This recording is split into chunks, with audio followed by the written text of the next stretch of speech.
बच्चों, पाठ 10 चूहिया की शादी। एक ऋषि ने एक घायल चूहे को बड़े ही लाड प्यार से पाला। चूहिया जब बड़ी हुई तब ऋषि को उसकी शादी की चिंता हुई। उन्होंने चूहिया से उसके मनपसंद वर के बारे में पूछा। चूहिया अत्यंत शक्तिशाली वर चाहती थी। ऋषि ने चूहिया की पसंद के वर को ढूंढने का प्रयास किया। अंत में उन्हें कौन सा वर मिला और इस कहानी में पढ़ेंगे। ठीक है। किसी वन में एक ऋषि रहते थे। वे अपने आश्रम में ही रहकर अपना अधिक समय पूजा पाठ, ईश्वर का ध्यान करने में व्यतीत करते थे। एक दिन ऋषि अपनी कुटी के बाहर ध्यान में मग्न थे। अचानक उनकी गोद में चील के पंजे से छूटकर एक चूहिया आ गिरी। ऋषि का ध्यान भंग हो गया।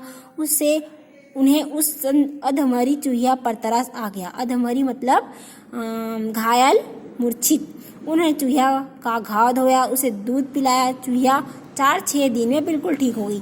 ऋषि अब रोज ही अपने हाथों से चूहिया को खाना खिलाते। वे उसे खूब प्यार करते और अपनी बेटी के समान मानते।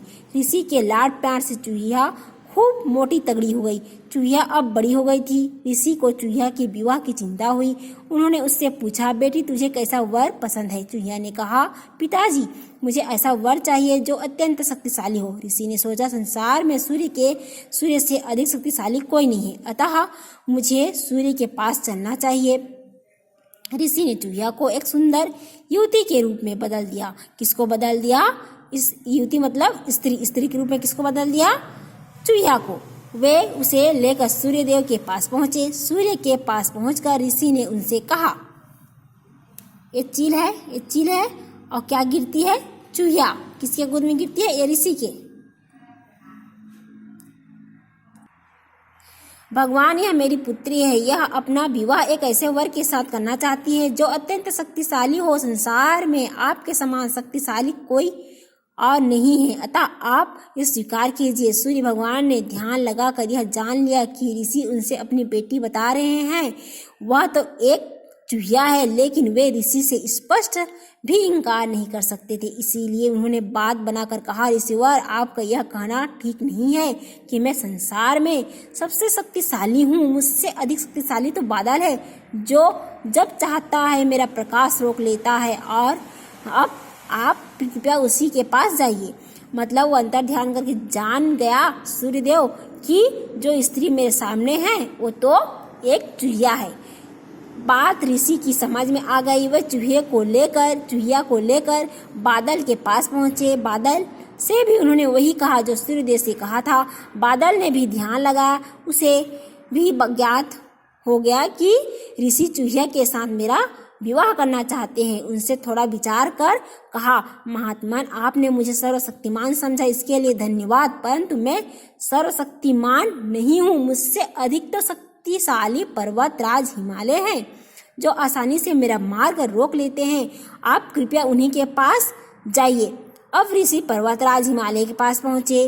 उन्होंने अपने मन की बात पर्वतराज से कही। पर्वतराज ने ध्यान लगाकर सारी बात जान ली। वे ऋषि से बोले, ऋषिवर, आप मेरे यहाँ पधारे, इसके लिए मैं आपका आभारी हूँ, किंतु मैं दुनिया में सर्वशक्तिमान नहीं हूँ।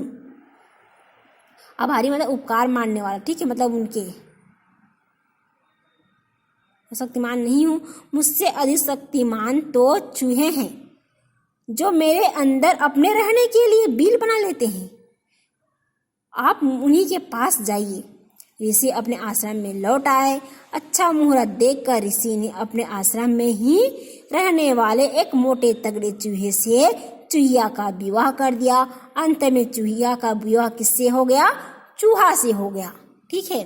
जब सूर्यदेव के चूहे को स्त्री के रूप में बदल दिए ऋषि और सूर्यदेव के पास गए, तो सूर्यदेव अंतर ध्यान करके जान गए कि यह तो एक चूहिया है, लेकिन स्त्री के रूप में मेरे सामने खड़े करवाया है। और उसके बाद वह बादल के पास गए। बादल भी वैसे ही अंतर ध्यान करके जान गया। उसके बाद पर्वतराज के पास गए, वो भी अंतर ध्यान करके जान गया। अंत में उसको किसके पास भेज दिए? पर्वतराज चूहा के पास भेज दिया। फिर चूहा और चूहिया की शादी हो गई।